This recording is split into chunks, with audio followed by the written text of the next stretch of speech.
Welcome back to Conversations with Consequences, now on EWTN Radio. I'm your host, Betsy Fentress. And I'm Mary Fiorito.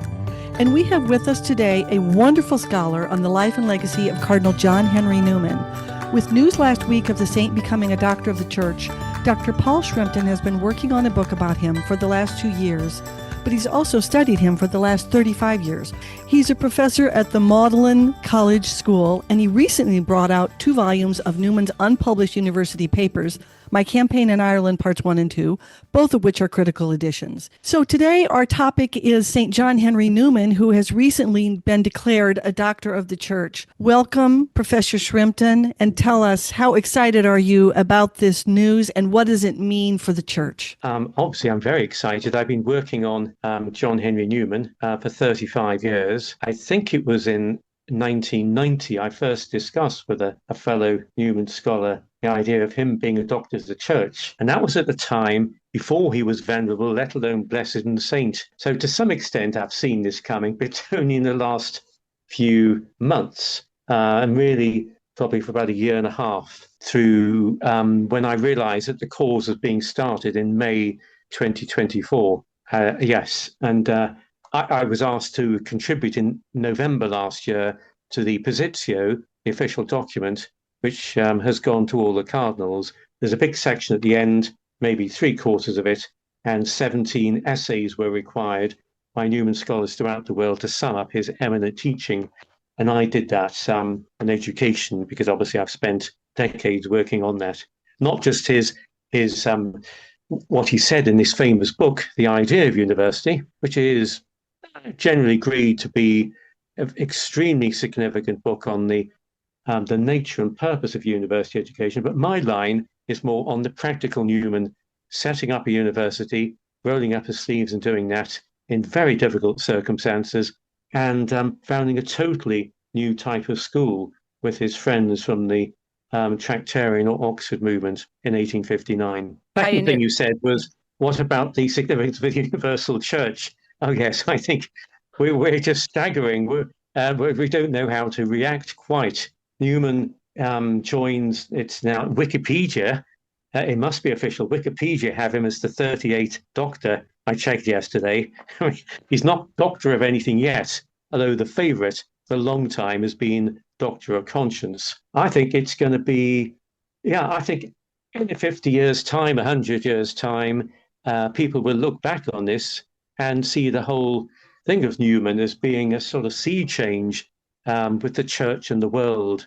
I think it's this is not just any old doctor. We're dealing here with someone who was the first man really to grapple with the Enlightenment and secularism, at least in the English-speaking world. He was the first one to confront various intellectuals and others organizing society who were going to dispense with religion. And Newman didn't only defend Christian institutions, firstly as an Anglican, then as a Catholic, but he actually pointed out why alternatives were seriously deficient. So I think he's given the whole church, Christendom at large, a sort of boost in confronting all of this. But his work has got to be processed so much more. A lot's been done, but there's a huge amount more yet to be done and disseminated. Yeah, it's very exciting that this is going to be happening. At least we can assume it will, now that there's more attention drawn to him. And Dr. Shrimpton, in the United States, for American Catholics, there's often a confusion because our patron saint of education here for children would be St. John Newman. And so, unfortunately, they have names that are so similar. Can you distinguish for us, since we are speaking to American Catholics in this show, who St. John Henry Newman was, and that it's not the same kind of patron saint of education as our St. John Newman, who is one of our patrons of Catholic elementary and secondary schools here? Well, I think we need as many patron saints for education as possible. I've spent my whole life in education.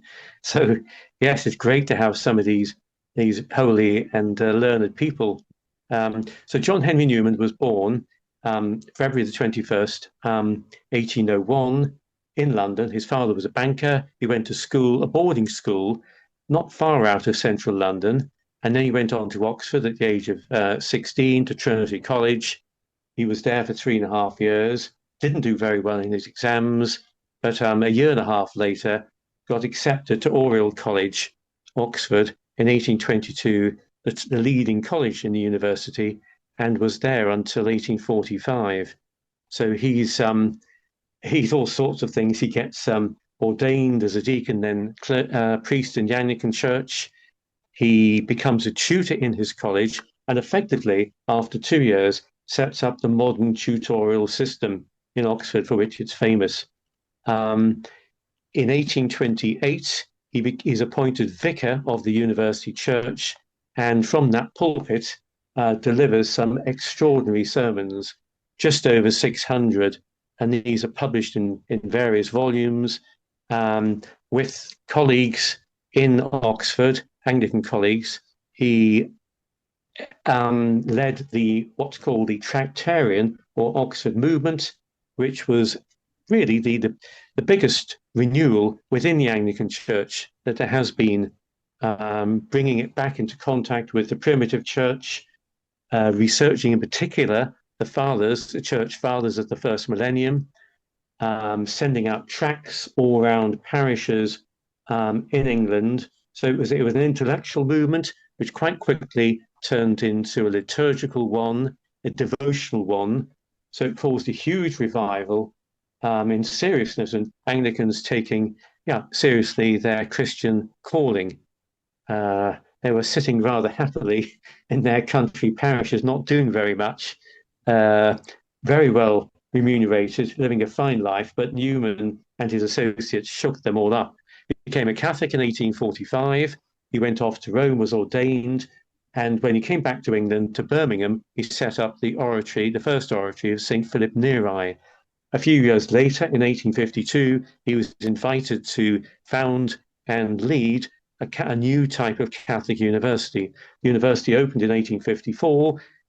He left after 4 years. Once he got it going, returned to England, and a year later started up what's called the Oratory School in Birmingham.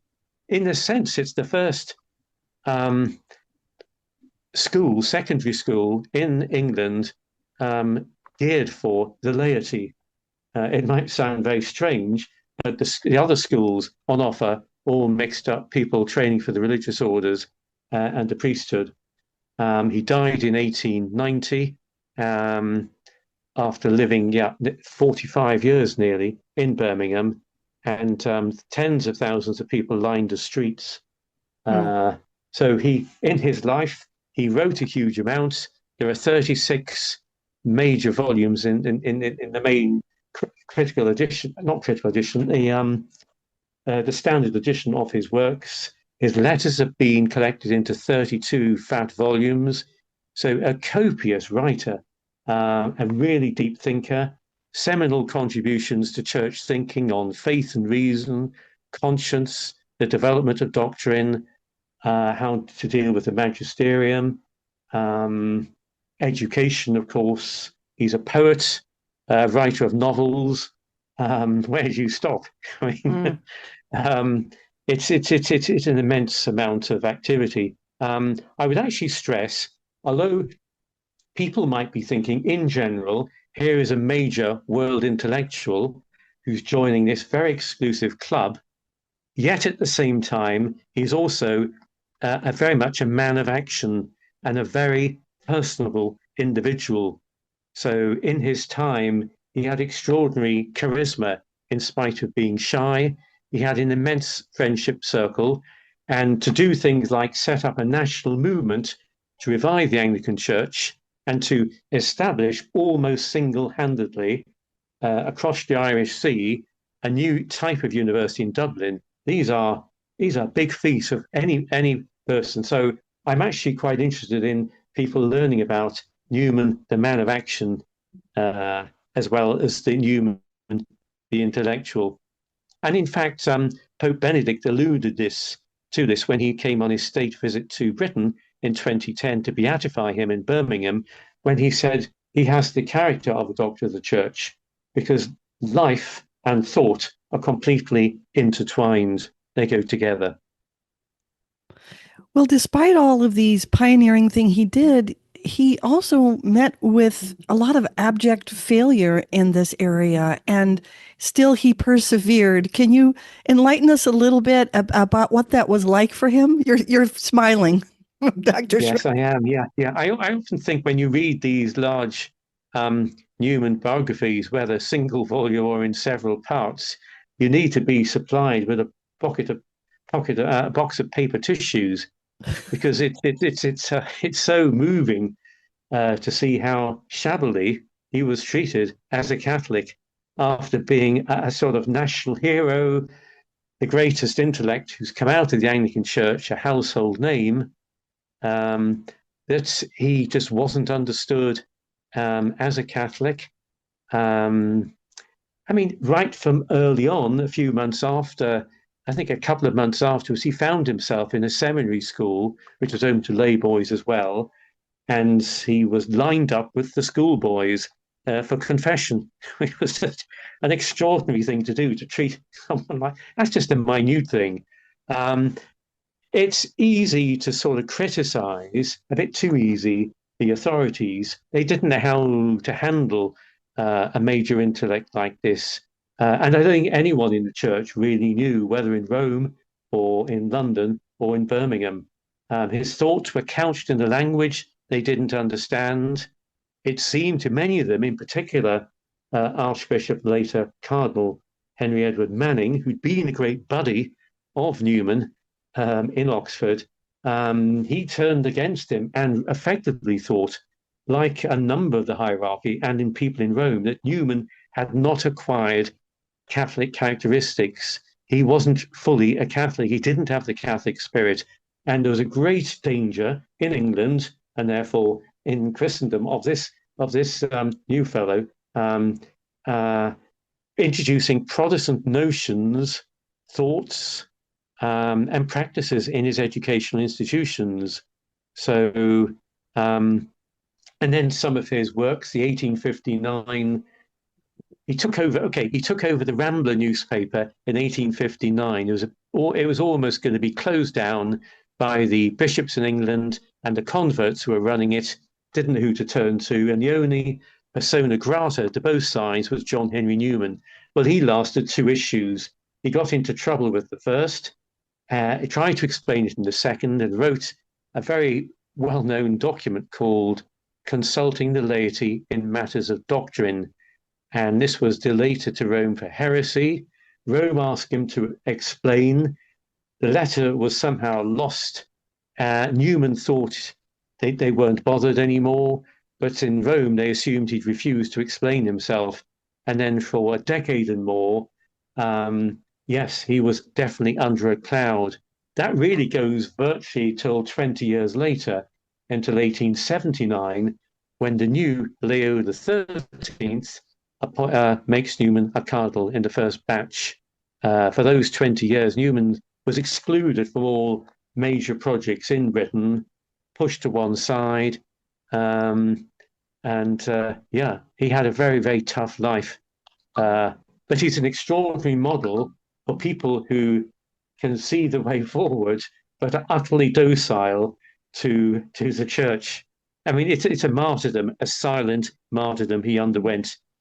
But at the same time, that allowed him, not being involved in public projects, to do more fabulous writing, to be receiving and advising converts, to keep up an extraordinary friendship circle. So, yeah, although Newman realized that to some extent his life as a Catholic had been a failure, he came to terms with it and realized that God works through failures. And he used to tell people that. So, yes, he never lost his peace, but it was really difficult, really difficult. Well, Dr. Shrimpton, what's interesting here is sort of the time frame, because he was only canonized a saint in 2019, and he's already being made, a doctor of the church 6 years later. So that's, I think, one interesting side note. But I understand that Prince Charles went to the canonization in Rome, and He did. seemed to quite interested. I know a bishop who was seated near him and spoke with him at some length, and he seemed quite interested in the person of John Henry Newman. Do you see this new honor being bestowed on him, this new recognition of his contributions, perhaps bringing the interreligious dialogue or the interdenominational dialogue between Anglicans and Catholics in England or in the United Kingdom any closer? Um, that's an interesting question. You could argue that both ways. I've recently informed various Anglican bishops and Anglican priests in Oxford about the new honour, and they all write back very warmly. I met these people probably a year ago at celebrations, the 200th anniversary, the bicentenary of Newman's first sermon. There were some extraordinary events in Oxford and near Oxford, bringing Anglicans and Catholics together. There is, of course, this great, I mean, Newman, in many respects, is a great ecumenist. This will be an opportunity for interreligious dialogue, but at the same time, they know their greatest intellectual and their great saint has joined the Catholic Church. So it's an interesting one, that. Very interesting, yeah. Certainly, yeah, I think they will be rejoicing because they can perfectly well claim they've had a hand in this. I think Newman is the first well, obviously you've got Augustine who went away from the church and came back, so he's rather a special case. But Newman is probably certainly the first Anglican to be named a doctor of the church. I think probably he's the only one who's going to be from another communion apart from Augustine. So people will be taking note of this. Yeah, and when I was in Rome, I mean, I actually met Prince Charles. I wrote the storyboards for the exhibition at the English College, and after the Mass, I went on a private tour with him for a quarter of an hour there, and he was extremely well informed about Newman. He'd been briefed very, very well. And he wrote a letter in the Times the day before talking about the opportunities for renewed dialogue. But actually, his main line was how Newman is a great example of somebody who can listen in a very noisy world where things are where discussion's so polarized. Newman is an extraordinary example of someone who can listen to all parties. So I think that's a very interesting line to take as well. I mean, he has a sort of knack, a bit like Thomas Aquinas. If he doesn't agree with something, he would actually enter into the arguments of his opponents and almost write them up better than they can, and then begin to answer them, but very gently and in a reasoned fashion, but with a certain firmness at the same time. So I think, yeah, from all sorts of points of view, people will be looking at him as a major thinker. Professor Shrimpton, you wrote in a piece online a point about why Newman is so interesting to us. Quote, because he confronts non-Christian approaches at the time they were beginning to be propagated and responds to them with reasoned arguments.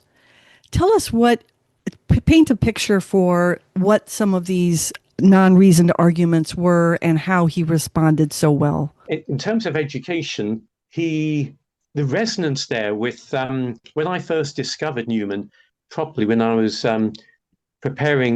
finishing my degree in Oxford and did an extra year, the words just rang true. He understands human nature better than so many other people. So in designing institutions, education institutions, schools, universities, he understands the human person better than others, so much better. It's right there, both through the idea of university, in his other essays, in the documents, the founding documents of school, university. It's there in his correspondence all the time. He's a great Christian humanist, and that is why you have people like Stephan Collini. He's retired a few years ago as professor of intellectual history in Cambridge. He wrote a book around about 2010 called What Are Universities For?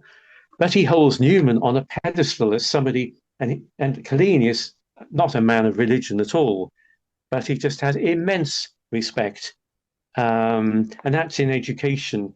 And certainly, whenever I'm meeting academics and they ask me who I am, what I'm doing, and I mention I'm working on Newman, it's almost as if they bow to the name John Henry Newman, the utter reverence.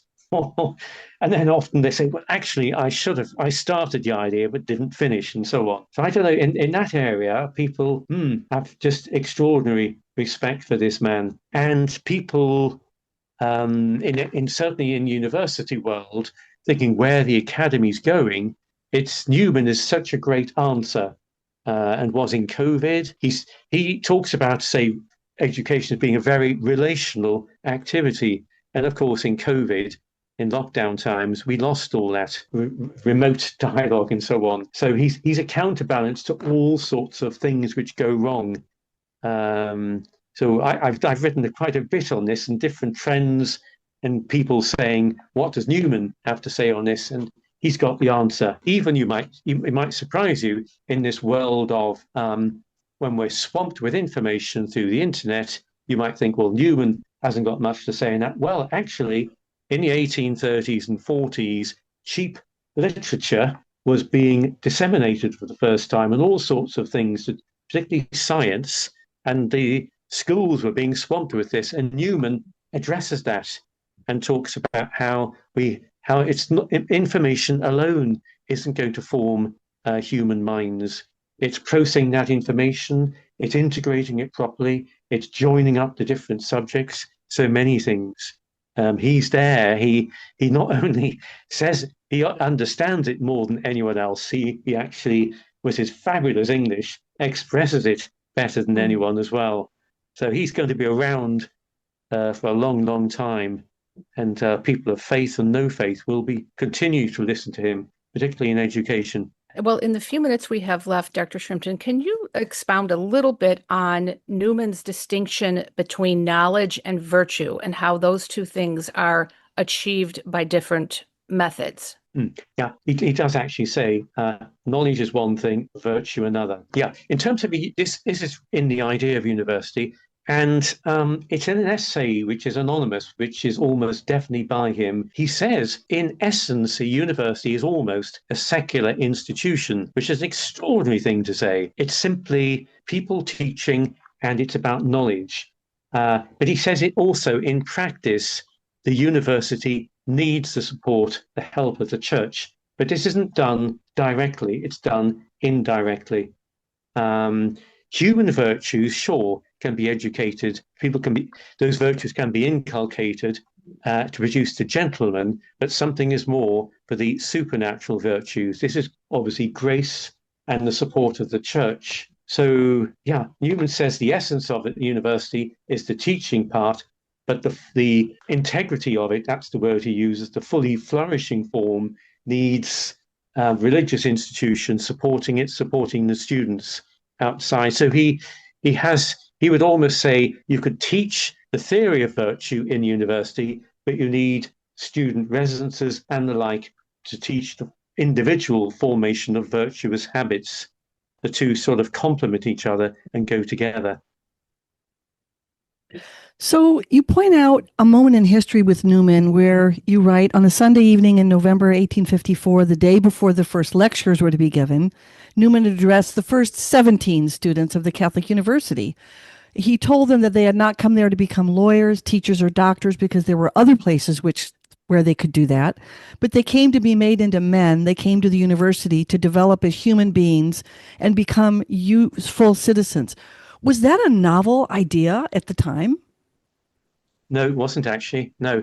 In many respects, Oxford and Cambridge were, well, yeah, finishing schools for the gentleman class of British society. So there was always an element there being polished up before going on the grand tour, meeting the right sort of people, and all that socialization going on there. But Newman's talking about being more than just a secular gentleman. He's talking about living a life of virtue and effectively of being of service to society. It's a much grander, bigger, larger concept. So it's there, but he develops it. So all his thinking really you can trace back to various people, but he moves everything so much more forward. So he takes the idea from Aristotle of human flourishing, where Aristotle would say you are responsible for your character, but Newman takes that further and runs with it, and yeah, effectively says to some extent you are responsible for your faith from a human point of view. You've got to do the running as well. There's enough to find out about the creator out there in nature, and using all sorts of other means. It is up to you to do that. So it's a whole group of different things going on there, which Newman pulls together in terms of all-round human flourishing. And that, to some extent, is what we're missing now in university life. I couldn't believe it when 15 years ago in England, the universities were outsourcing student accommodation to private companies. He would be tearing his hair out at that. He almost felt that for a proper university education, you could almost dispense with exams, with lectures, and just bring together a group of people with a bit of tutorial supervision, and that would be more like a university than one which had merely lectures and exams. But Newman wants both actually, both ways. But he speaks rhetorically quite strongly and can mislead people. But he wants both the intellectual education there and the social and personal education at the same time. Well, we're so grateful to you, Dr. Shrimpton, for joining us today. And make sure to check out Dr. Paul Shrimpton's new book, The Most Dangerous Man in England, Newman and the Laity. Thank you so much for joining us. Pleasure to be with you. All the best. Goodbye.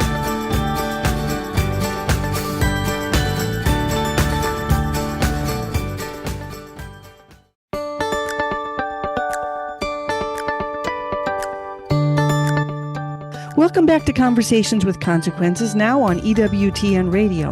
I'm your hostess, Betsy Fentress. Hi, I'm Lee Sneed. And we're happy to have the fiery and fun Haley Stewart with us today. You may know her from Word on Fire and many of her amazing books, including The Grace of Enough. But today, with summer coming to a close, we want to revisit her book, Women of the Catholic Imagination. Welcome to the show, Haley. Thank you so much for having me. So to kick off, we wanted to ask you about your recent Substack when someone gave you a most awesome compliment. You're chatting with a friend about life and she says, you really are the incarnation of Anne Shirley. How did you take that? Well, as a huge, huge compliment, I love the Anne of Green Gables series. I love the character of Anne. I love her just unwavering hope amidst the trials of life. And so I took that as just a huge boost when my friend said that. Well, that's also in my notes, the unwavering hope. And also it made me think of another heroine from Shakespeare. Yeah. I was connecting in some writing that I was doing about Beatrice from Much Ado About Nothing, Shakespeare's Much Ado About Nothing. I grew up watching the film from the 90s and kind of had it memorized as a child. And I loved Beatrice because of her joie de vivre and her positivity, but fieriness, and just she's such a strong, wonderful character. So I thought of her too in that joyful, hopeful attitude that she brings to life. Well, what I love about this book is that you say in the introduction that there's been a lot of focus on Catholic male writers, and you feature Catholic female writers in this. And do you have a favorite? I mean, I think I'd probably have to say Sigrid Undset because her book, Kristen Lavins' Daughter, is just at the top for me.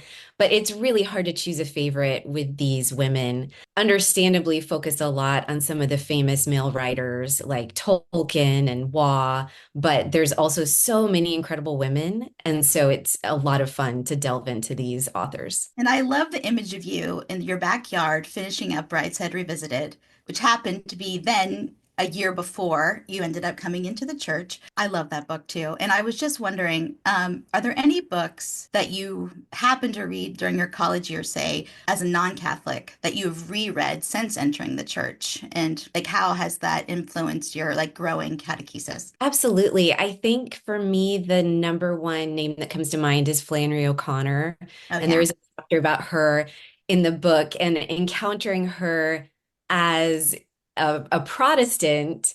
I grew up in the South, so I could Oh connect wow. Southern weirdness, but the Catholic themes were definitely really striking and kind of shocking and unsettling, which is not a negative. That's kind Right. of why she's such a great writer. She really makes you sit and get uncomfortable Yeah, that thinking brutal about, fleshiness. yeah, Yeah, and I can imagine that once you sort of convert and you can see like that's sort of our religion too, like the brutal fleshiness absolutely. every day. I tease my kids about how Catholicism is the most goth religion. Yes. We have chapels made out of bones. We like venerate relics. It's kind of gory and strange and unsettling, but beautiful. And I think there's something about O'Connor that helps us enter into the strangeness of God's mercy and grace. Yeah, In that's her book, The beautiful. Habit of Being, is it, and her letters, that was a really important book for me in college. And I actually corresponded with Sally Fitzgerald, the editor. And well, of course, the line that you see on T-shirts now, I think Jonathan Rumi had one on. If the Eucharist is just a symbol, to hell with it. Yeah. I actually have a sticker of that on my water bottle right Amazing. Okay, there you go. But another person that's tangentially related to Flannery O'Connor is featured in your book. And it's funny because through The Habit of Being and their correspondence, Flannery and Carolyn Gordon, I got really interested in her. And she was married to the poet Alan Tate. And all these people at that time, Robert Lowell, his wife Jean Stafford, there was this kind of flurry of conversions. So tell us why you included Caroline Gordon in the book. Sure. Well, when I was kind of crafting which authors to include, because there are many more that I could have included, I wanted a combination of writers like Flannery O'Connor. She's the poster child of Catholic women writers, but also some of these forgotten women who are really worth reading but are not on the same radar. And then women like Toni Morrison and Donna Tartt, who are very well known in the secular world, but their Catholic identity is not often really explored. I'm glad that you brought up the choosing of the authors because I was wondering in sort of what was a chicken and egg situation, whether you chose the essayists first, the people that commented on the authors that you chose, or which way first. So it sounds like you chose the authors. I'll call the people who wrote the books, like Flannery O'Connor, author, that first. And then did you ask specific people to write on specific authors, or how did you do that? So it was a little bit of a combination. Some of them I knew Flannery needed to be in there, so it was just determining who's the best person to write about her for this project. But then there were some, as I was finalizing the list, I would sometimes reach out to a Catholic contemporary writer that I wanted to contribute to this book and pitch, well, what if we wrote about this woman? Would you be interested? And they would say, oh, well, maybe, but have you thought about this writer? Oh, Because I I love that so excited collaboration. to talk about her. And so that was kind of shifting back and forth between trying to offer some of these incredible novelists, but also collaborate with other Catholic writers who are interested in these women of the Catholic imagination. Yeah, I love that. Well, another author that you feature, Carol Houselander, the divine eccentric. What an interesting woman.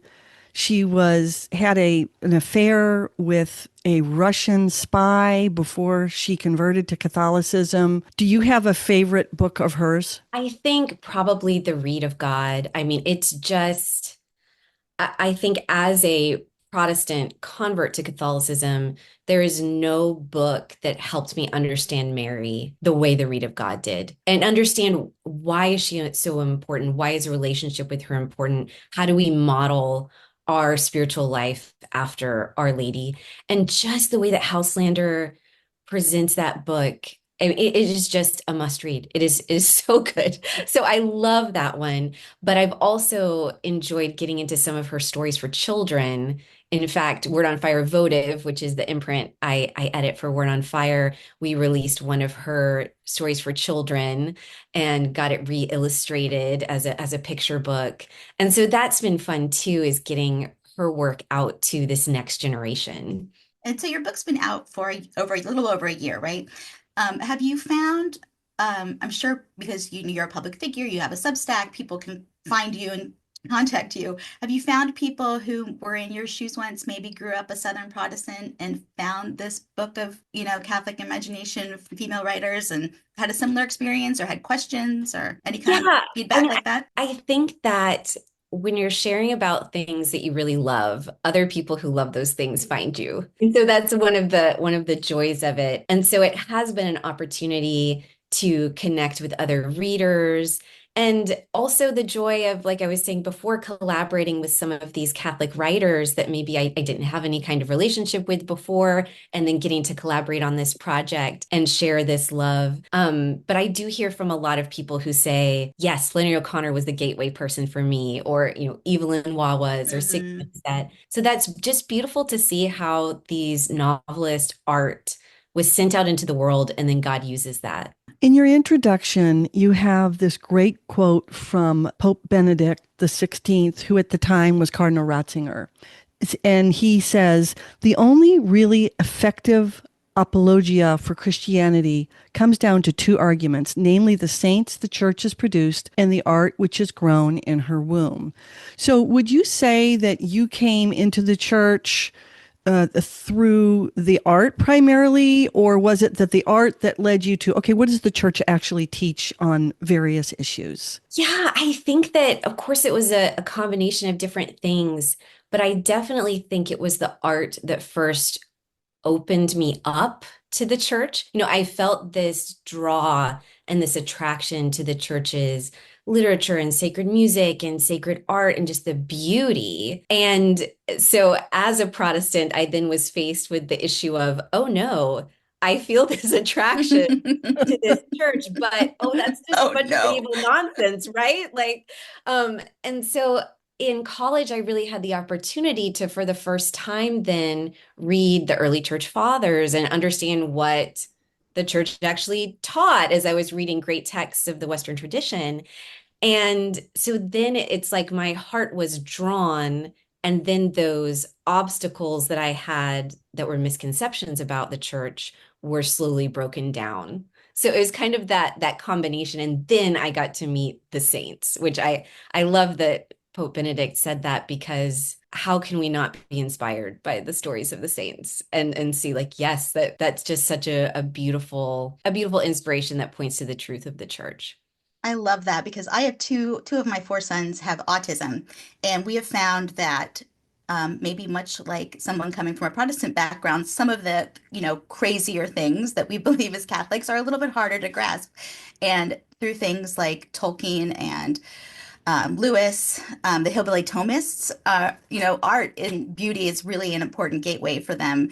And I wondered if you were going to do something with the imagination in the children's series that you edit. Yes, so I'm really excited you brought that up, because we have a book in the works with Jacqueline Warren and David Warren.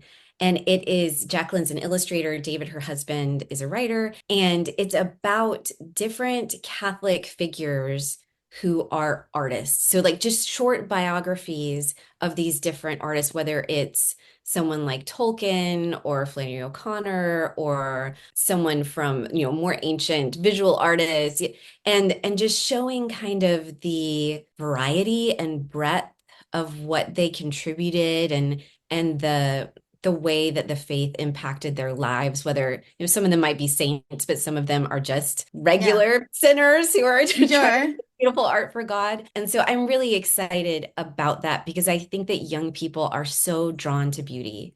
Oh, And so yeah. being able to help them make that connection is so important. And I love what you were saying about your sons, because my son is also autistic. And books like Lord of the Rings have been so helpful in conversations with him about faith and just being able to dive into that story and talk about why does this ring so true?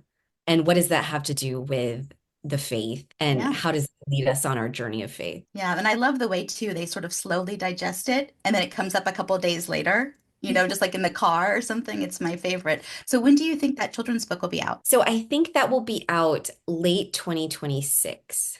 Oh, that's Well, not so far. not too far, Hmm. but I'm very excited about it. I've seen some of the illustrations so far, and it's just Oh, going to wonderful. be beautiful. I wanted to ask a question about so many of the authors in the book are British. And did you think about that at all as you put this together? Because you have Carol Houselander, of course, and Josephine Ward, Ellis Thompson Ellis, Muriel Spark. To what do you attribute their kind of collective conversion? Do you see any common threads in them coming into the church and realizing that it was important for that to be informing of their art? Yes, well, I think there's two things there. I mean, one just very practical thing is as English speakers, we're going to be reading a lot of writers who are in English. So I tried to branch out from that a little bit by including writers who wrote in different languages, were in different parts of the world. But one thing that I think really contributed to this amazing wealth of British writers is, I think, actually, strangely, the persecution of the church in Mm. Britain. There's this history of the Catholic Church being suppressed over many centuries. And I think something about that contributes to a smaller but strong church. There's a strong sense of Catholic identity in British Catholics. And because the church there has been through so much. And so I think that has something to do with the art that we see coming out because it is a sacrifice. For most of these writers, it was a sacrifice to be Catholic in that environment. And so looking back to, say, Tolkien's life, his mother was persecuted after she converted. This made, his life more difficult. And so I think then there's this sense of this is so worthwhile. This is so something that I want to protect. It's so much part of my identity because I've really had to fight for it and sacrifice for it. That's really interesting. I never thought about it like that. And I also just something else you said reminded me that so many of these writers that often lead people to conversion are converts themselves, which is really interesting. It's sort of like art begetting conversion, begetting art, like this circle involving bringing other people in. And it's really, really just a wonderful project. Is there going to be a second volume? I don't know. There's definitely enough writers to do another volume, and there's some that even you're mentioning, did people reach out to you after Hmm. the book? And one of the fun things is people reaching out and saying, if you ever do a second, Oh, yeah. you should include this person. And sometimes it's someone I haven't even ever heard of. And so then I want to dive into her novels. So we shall see. But I do love that about some of these artistic converts where it's almost like they still have enough of the same language to still communicate with other people who are not already inside of the church. Yeah, that's a really interesting idea. Yeah, of course that's true. They can still sort of speak in the vernacular of Right. Mhm. pre-conversion. Yeah, I like that. So, in the concluding essay by Natalia San Martin Venderella, entitled The Hidden Secret of Catholic Literature, she writes, the only way to understand Christian literature is to assume that we will always find more sinners than saints in it, and that its pages must confer an inescapable place to the human experiences of pain, the fall, and sin, and especially of grace. That's an incredibly beautiful summation of what Catholic literature can bring to us. How does that resonate in your life in terms of what you pick to read and how you view these authors? Mm. I love that line too from the conclusion. And I think it speaks to what the Catholic faith has to offer, where it is very honest about suffering and sin, but also grace. And so oftentimes you hear Catholic novels kind of criticized for having so much sin in them. Like, Yeah, right. I remember people saying, I can't believe you converted partly because of Brideshead Revisited. All the Catholics are terrible in that book. There's so much sin. But that's also the point. And so being honest about our brokenness, our sin, our need for grace within the lens of there's hope. There's hope because of the resurrection. There's hope because of grace. And so I think that that honesty and that willingness to really encounter and sit with suffering and grief and sin is one of the things that makes Catholic literature so compelling and so powerful. I mean, Kristen Lavins' daughter really is kind of the epitome of that, wouldn't you say? Absolutely. I mean, Kristen, the character, so the story goes kind of from birth to death of this one very compelling character, and she is a sinner, but you connect with her, relate to her on such a deep level, and it really helps you examine your own soul. And I love how you compare her to Don Draper. That was, Yeah. I got like a definitely LOL moment. It was really great. yes, that's how I think of her because it's you care about her so much the same way that you are somehow still rooting for Don Draper to I be know. saved. You're so frustrated, and you're disappointed again and again, and yet isn't that how God probably feels about us? All the time. And so yes, I think Lavins' daughter is the perfect example of that sin and grace in a big way. Haley, we're out of time, but please tell our listeners where they can learn more about you and your work and your writing. Sure. So you can find the children's books that I edit for Word on Fire at Word on Fire Votive. That's the name of the imprint, Votive. You can find Women of the Catholic Imagination from Word on Fire or Amazon, wherever you order your books. And you can find me on Instagram. I'm at Haley Carrots, or you can find me at the whimsically titled Haley Stewart's newsletter on Substack. Great. Thank you so much for joining us. And to find out everything that we're up to at the Catholic Association, you can find us on Substack, Twitter, and online. Thank you. Thank you so much. Bye. Welcome back to Conversations with Consequences, where we are once again visited with our globe-trotting Monsignor Roger Landry, who was in Rome last week, and he has just come back from the convention of the Knights of Columbus. Welcome back, Monsignor, and tell us what's going on with the Knights of Columbus. So every first week of August, the Knights of Columbus, which is the largest Catholic fraternal organization of Catholic men in history, has its Supreme Convention. And so in DC this year, which was a great opportunity to prepare for next year's 250th birthday of the United States, the pillars of the Knights of Columbus are fraternity and charity and unity and patriotism. And so it was an opportunity, at least for the American Knights, to help everybody prepare for the 250th anniversary of our country, for the freedom that has distinguished the United States, for the religious freedom, which is our first freedom, for which the Knights have always fought. Everybody should know that it was the Knights of Columbus in the 1950s that got under God in the Pledge of Allegiance and in our currency and things like this, just to make sure that against the militant secularism that was starting to rear its head, the Knights of Columbus fought back, as real knights do. And so it's always an extremely edifying time for me to be present with the Knights, to hear the Supreme Knights annual report, which was broadcast live on EWTN, describing the $197 million of charitable care across the world that was given last year. And I think it was 48,000, but maybe it's even million volunteer hours from Knights of Columbus, from the 2.1 million Knights of Columbus all across the globe. And so to be able to see the explosion of charity that the Knights of Columbus continue to build on every year is something that is one of the great untold stories in the church. And I would encourage every man who's listening to us, if he's not a knight, seriously to think about it, because there's an incredible brotherhood there that strengthens men to grow in faith and serves the church as 2.1 million men of God take up a special role to make the church stronger. We featured a new program that they've rolled out for men in parishes, and we were so impressed by just the need for fraternity that they're offering through their historic groups in parish life. That's called the CORE program, COR, the Latin word for heart.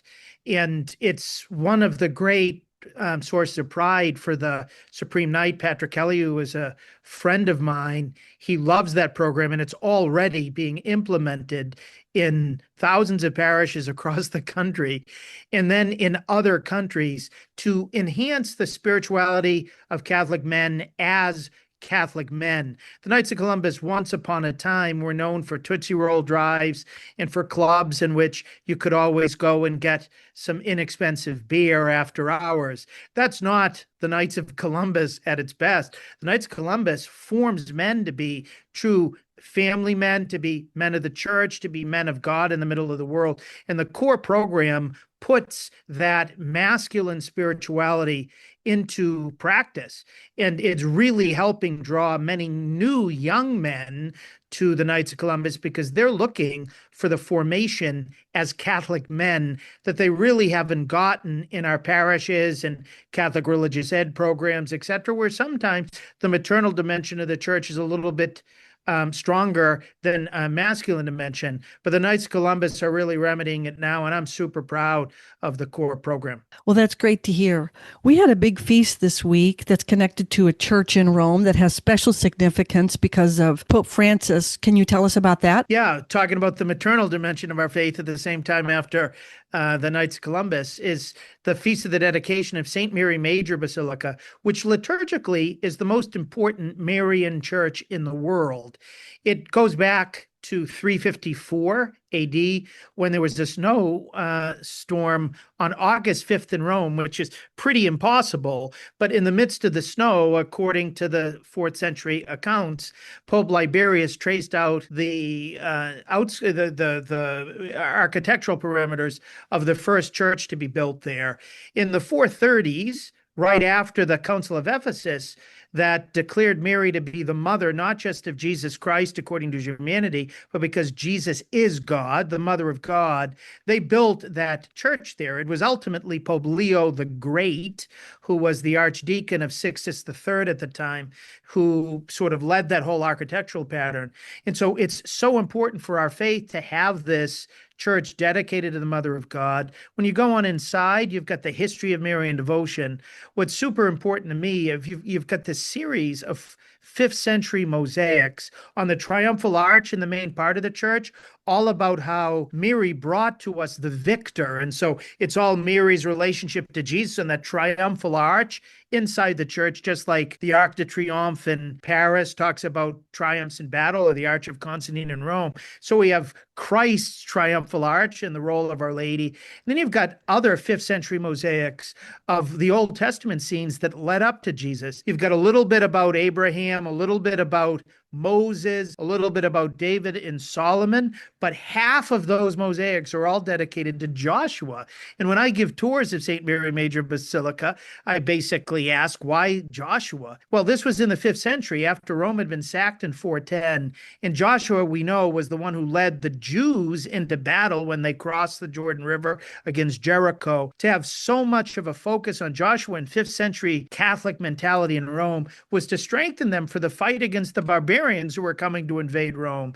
And so I think today, when we look at how secularism tries to attack our faith, learning from the first Christians about the role of Joshua and strengthen them to live out their faith in the 5th century can strengthen us today in the 21st to be able to live out our faith as well. And we remember that Joshua is the Hebrew name for Jesus. Jesus would have been called Yeshua by Mary and Joseph, etc. And so the focus on Joshua was to help us to follow Jesus into battle for the good, battle for love, for a civilization of life, but also a battle against the types of things that want to separate us from God. So what an incredible house, Mary's house in Rome, for all of us to go to, that the whole church throughout the globe celebrates on August 5th. Well, that was a great explanation and history of this historic church. And thank you so much for joining us, Monsignor Landry. God bless you, Betsy.